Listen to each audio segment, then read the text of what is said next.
श्रीमद् भागवत महापुराण स्कंद 10वां अध्याय 74वां भगवान की अग्र पूजा और शिशुपाल का उद्धार। श्री शुकदेव जी कहते हैं, परीक्षित, धर्मराज युधिष्ठिर जरासंध का वध और सर्वशक्तिमान भगवान श्री कृष्ण की अद्भुत महिमा सुनकर बहुत प्रसन्न हुए और उनसे बोले।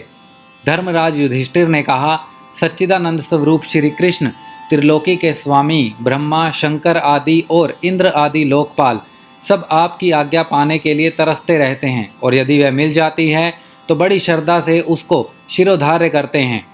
अनंत हम लोग हैं तो अत्यंत दीन, परंतु मानते हैं कि अपने को भूपति और नरपति ऐसी स्थिति में हैं तो हम दंड के पात्र, परंतु आप हमारी आज्ञा स्वीकार करते हैं और उसका पालन करते हैं। सर्वशक्तिमान कमल नयन भगवान के लिए यह मनुष्य लीला का अभिनय मात्र है। जैसे उदय अथवा अस्त के कारण सूर्य के तेज में घटती या बढ़ती नहीं होती, वैसे ही किसी भी प्रकार के कर्मों से ना तो आपका उल्लास होता है और ना तो हास ही, क्योंकि आप सजातीय, विजातीय और स्वगत भेद से रहित स्वयं पर ब्रह्म परमात्मा हैं। किसी से पराजित ना होने वाले माधव, यह मैं हूँ, यह मेरा है तथा यह तू है और यह तेरा, इस प्रकार की विकार युक्त भेद बुद्धि तो पशुओं की होती है। जो आपके अनन्य भक्त हैं उनके चित्त में ऐसे पागलपन के विचार कभी नहीं आते, फिर आप में तो होंगे ही कहाँ से। इसीलिए आप जो कुछ कर रहे हैं वह लीला ही लीला है। श्री शुकदेव जी कहते हैं, परीक्षित, इस प्रकार कहकर धर्मराज युधिष्ठिर ने भगवान श्री कृष्ण की अनुमति से यज्ञ के योग्य समय आने पर यज्ञ के कर्मों में निपुण वेदवादी ब्राह्मणों को ऋत्विज, आचार्य आदि के रूप में वर्ण किया। उनके नाम ये हैं: श्री कृष्ण द्वैपायन, व्यासदेव, भरद्वाज, सुमंतु, गौतम, असित, वशिष्ठ, च्यवन, कणव, मैत्रेय, कवश, त्रित, विश्वामित्र, वामदेव, सुमति, जैमिनी, क्रतु, पैल, पराशर, गर्ग, वैशंपायन, अथर्वा, कश्यप, धौम्य, परशुराम, शुक्राचार्य, असुरी, वितिहोत्र, मधुच्छंदा, वीरसेन और अकृतवर्ण। इसके अतिरिक्त धर्मराज ने द्रोणाचार्य, भीष्म पितामह, कृपाचार्य, धृतराष्ट्र और उनके दुर्योधन आदि पुत्रों और महामति विदुर आदि को भी बुलवाया।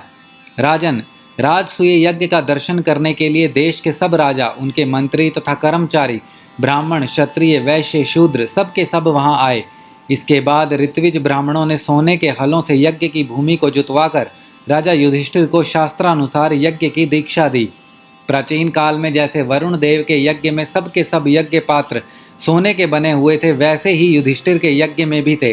पांडुनंदन महाराज युधिष्ठिर के यज्ञ में निमंत्रण पाकर ब्रह्मा जी, शंकर जी, इंद्र आदि लोकपाल अपने गणों के साथ सिद्ध और गंधर्व, विद्याधर, नाग, मुनि, यक्ष, राक्षस, पक्षी, किन्नर, चारण, बड़े बड़े राजा और रानियां ये सभी उपस्थित हुए। सब ने बिना किसी प्रकार के कौतूहल से यह बात मान ली कि राजसूय यज्ञ करना युधिष्ठिर के योग्य ही है, क्योंकि भगवान श्री कृष्ण के भक्त के लिए ऐसा करना कोई बहुत बड़ी बात नहीं है।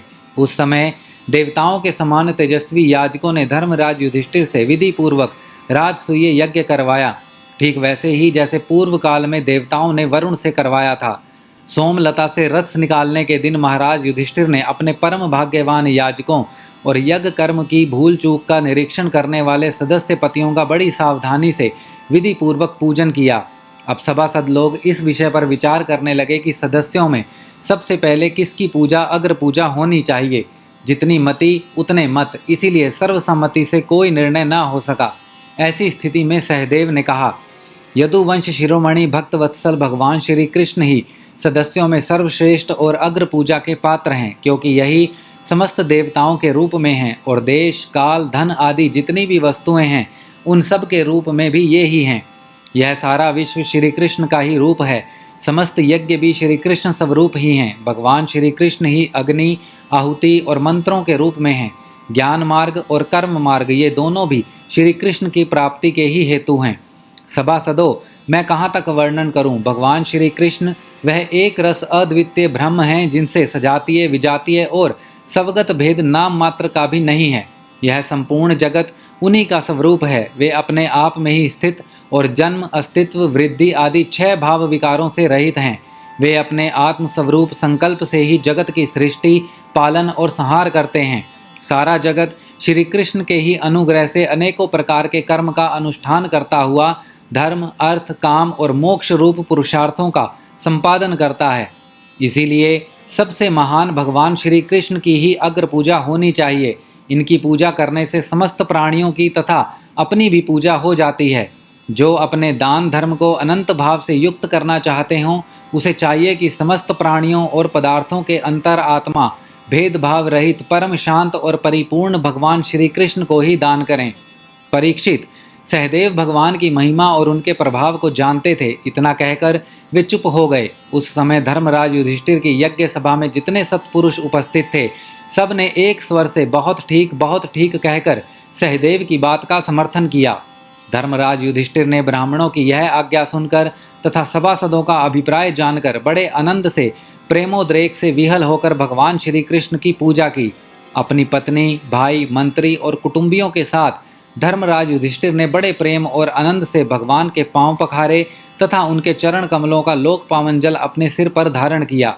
उन्होंने भगवान को पीले पीले रेशमी वस्त्र और बहुमूल्य आभूषण समर्पित किए। उस समय उनके नेत्र प्रेम और आनंद से आंसुओं से इस प्रकार भर गए कि वे भगवान को भली भांति देख भी नहीं सकते थे। यज्ञ सभा में उपस्थित सभी लोग भगवान श्री कृष्ण को इस प्रकार पूजित सत्कृत देखकर हाथ जोड़े हुए नमो नमः, जय जय इस प्रकार के नारे लगाकर उन्हें नमस्कार करने लगे।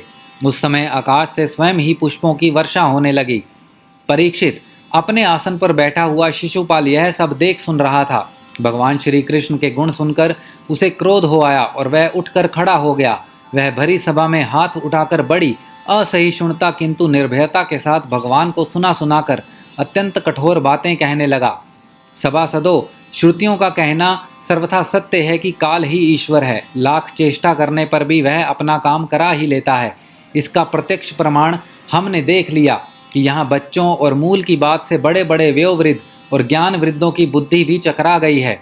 पर मैं जानता हूँ कि आप लोग अग्र पूजा के योग्य पात्र का निर्णय करने में सर्वथा समर्थ हैं। इसीलिए सदस्य पतियों, आप लोग बालक सहदेव की यह बात ठीक ना माने कि कृष्ण ही अग्र पूजा के योग्य हैं। यहाँ बड़े बड़े तपस्वी, विद्वान, व्रतधारी, ज्ञान के द्वारा अपने समस्त पाप तापों को शांत करने वाले परम ज्ञानी, परम ऋषि, ब्रह्मनिष्ठ आदि उपस्थित हैं, जिनकी पूजा बड़े बड़े लोकपाल भी करते हैं। यज्ञ की भूल चूक बतलाने वाले उन सदस्य पतियों को छोड़कर यह कुल कलंक ग्वाला भला अग्र पूजा का अधिकारी कैसे हो सकता है? क्या कौआ भी कभी यज्ञ के पुरोडाश का अधिकारी हो सकता है? ना इसका कोई वर्ण है और ना तो आश्रम, कुल भी इसका ऊंचा नहीं है। सारे धर्मों से यह बाहर है। वेद और लोक मर्यादाओं का उल्लंघन करके मनमाना आचरण करता है। इसमें कोई गुण भी नहीं है। ऐसी स्थिति में यह अग्र पूजा का पात्र कैसे हो सकता है?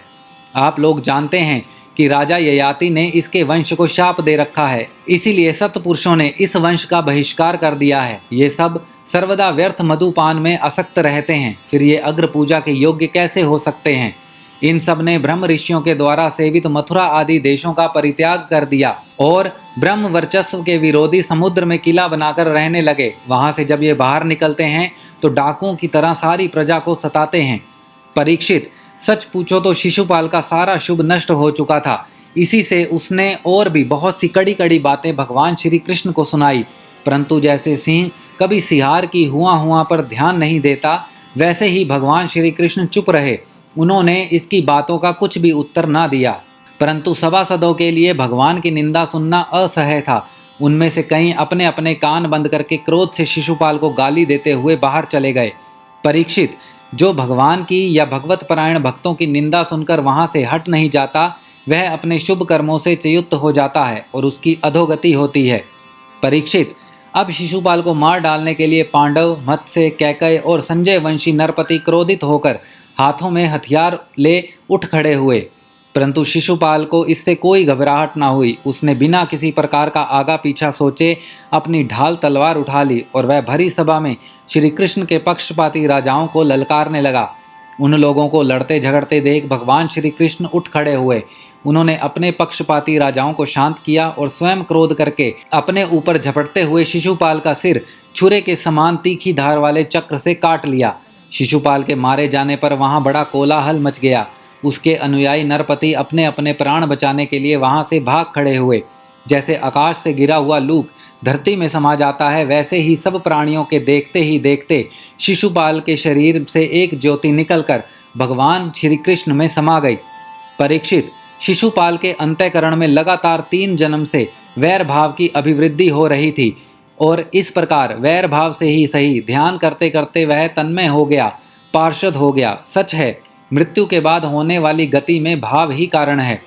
शिशुपाल की सद्गति होने के बाद चक्रवर्ती धर्मराज युधिष्ठिर ने सदस्यों और ऋत्विजों को पुष्कल दक्षिणा दी तथा सबका सत्कार करके विधि पूर्वक यज्ञांत स्नान अमृत स्नान किया। परीक्षित, इस प्रकार योगेश्वर भगवान श्री कृष्ण ने धर्मराज युधिष्ठिर का राजसूय यज्ञ पूर्ण किया और अपने सगे संबंधी और सुहृदों की प्रार्थना से कुछ महीनों तक वहीं रहे। इसके बाद राजा युधिष्ठिर की इच्छा न होने पर भी सर्वशक्तिमान भगवान श्री कृष्ण से अनुमति ले ली और अपनी रानियों तथा मंत्रियों के साथ इंद्रप्रस्थ से द्वारकापुरी यात्रा की। परीक्षित, मैं यह उपाख्यान तुम्हें बहुत विस्तार से सुना चुका हूँ कि वैकुंठवासी जय और विजय को सनकादि ऋषियों के शाप से बार बार जन्म लेना पड़ा था। महाराज युधिष्ठिर राजसूय का यज्ञांत स्नान करके ब्राह्मण और क्षत्रियों की सभा में देवराज इंद्र के समान शोभायमान होने लगे। राजा युधिष्ठिर ने देवता, मनुष्य और आकाशचारियों का यथोयोग्य सत्कार किया तथा वे भगवान श्री कृष्ण एवं राजसूय यज्ञ की प्रशंसा करते हुए बड़े आनंद से अपने अपने लोक को चले गए।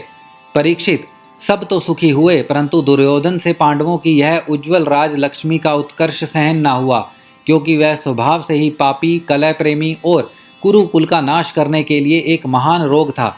परीक्षित, जो पुरुष भगवान श्री कृष्ण की इस लीला का, शिशुपाल वध, जरासंध वध, बंदी राजाओं की मुक्ति और यज्ञानुष्ठान का कीर्तन करेगा, वह समस्त पापों से छूट जाएगा।